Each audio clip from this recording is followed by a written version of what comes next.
नमस्कार। आज हम ना एक बहुत ही गहरे और पुराने ज्ञान में उतरने वाले हैं, महाउपनिषद में।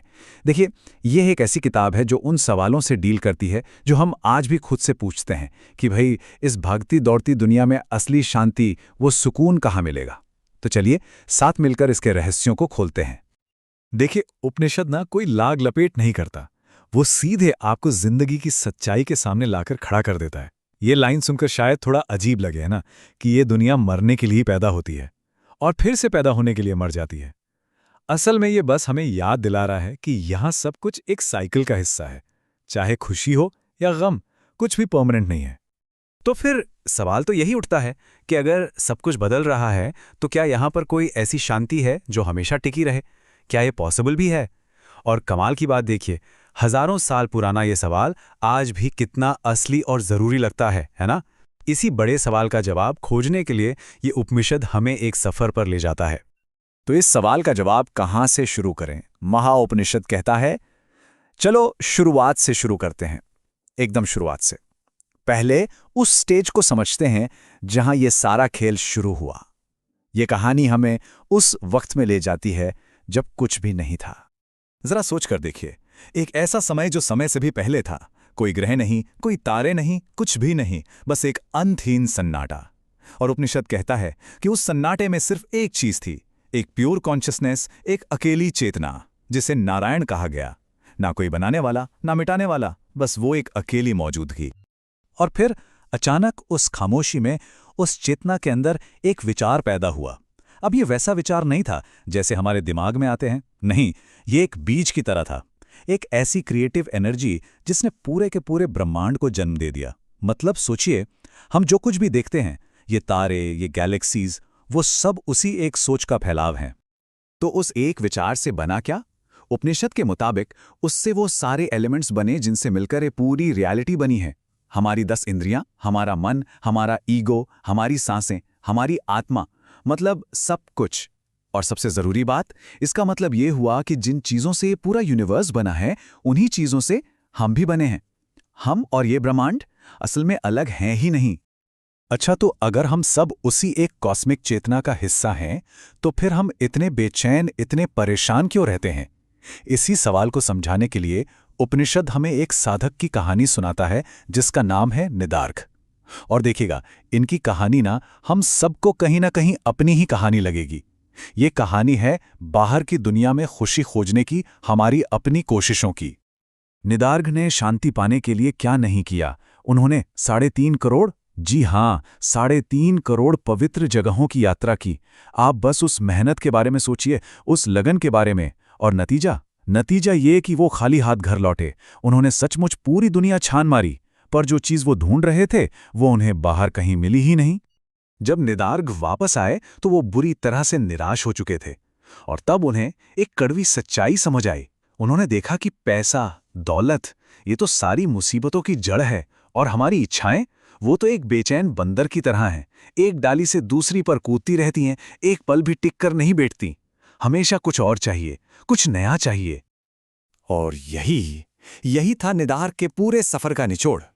उनका सबसे बड़ा सबक कि हम बाहर जो कुछ भी ढूंढते हैं, चाहे वो जगहों में हो, चीजों में हो या लोगों में, वो हमें कभी भी वो वाली शांति नहीं दे सकता जो टिकी रहे। क्यों? क्योंकि असली शांति कोई खोजने वाली चीज है ही नहीं, वो तो भीतर महसूस करने वाली चीज है।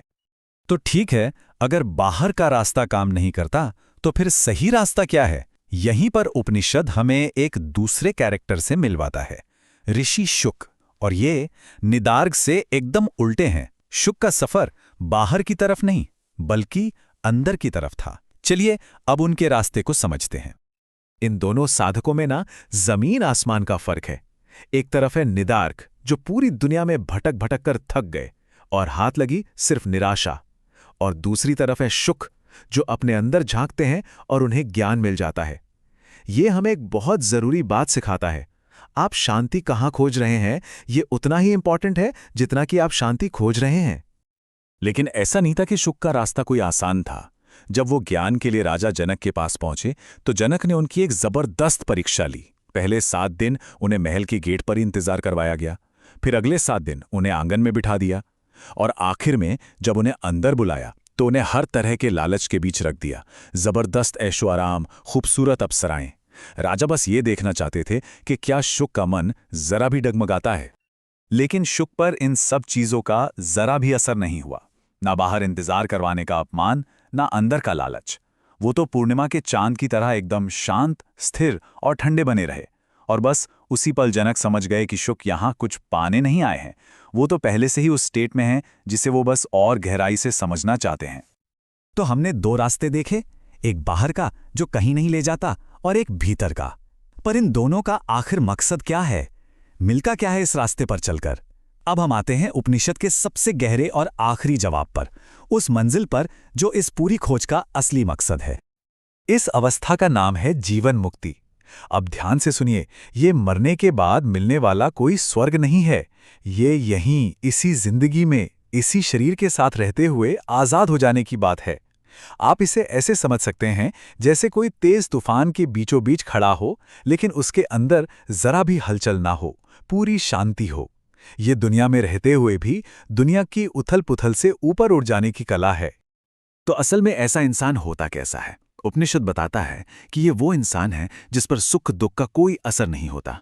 वो काम करता है, पर मैं कर रहा हूं वाला ईगो नहीं होता। उसकी इच्छाएं उसे कंट्रोल नहीं करती।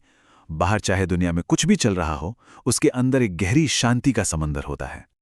अब सवाल यह है कि ये सब सुनने में तो बहुत अच्छा लगता है, पर इसे अपनी जिंदगी में कैसे लाएं? और अच्छी बात यह है कि उपनिषद सिर्फ फिलॉसफी नहीं देता, वो एक प्रैक्टिकल रोड मैप भी देता है। वो हमें आज़ादी के दरवाजे तक ले जाने वाले 4 गेट कीपर्स यानी कि 4 द्वारपालों से मिलवाता है। इन्हें कहा गया है मुक्ति के 4 द्वारपाल। पहला है शम, यानी मन की शांति, एकदम कामनेस। दूसरा है विचार, मतलब खुद से सवाल करना, मैं कौन हूं। तीसरा है संतोष, जो भी है जैसा भी है उसमें पूरी तरह से खुश रहना। और चौथा है साधु संग, यानी ऐसे लोगों के साथ रहना जो खुद ज्ञानी और शांत हों। उपनिषद कहता है कि यही 4 आदतें उस आज़ादी के दरवाजे की पहरेदारी करती हैं। और यहाँ ना एक बहुत ही कमाल की बात बताई गई है। इन चारों पर एक साथ काम करने की जरूरत नहीं है। उपनिषद एक तरह का शॉर्टकट बताता है। अगर कोई इंसान सिर्फ एक में भी माहिर हो जाए, चाहे वो संतोष हो या खुद से सवाल पूछना, तो बाकी 3 अपने आप सज जाते हैं। ये इस रास्ते को कितना आसान और पहुंच में बना देता है ना? और आखिर में उपनिषद हमें कोई पका पकाया जवाब नहीं देता, बल्कि एक सवाल के साथ छोड़ देता है। अगर विचार यानी खुद से सवाल पूछना ही असली रास्ता है, तो किसी की भी खोज का पहला सवाल क्या होना चाहिए? ये पुराना ज्ञान सिर्फ जानने के लिए नहीं, बल्कि जीने के लिए है। और इसकी शुरुआत बस एक सही सवाल से होती है।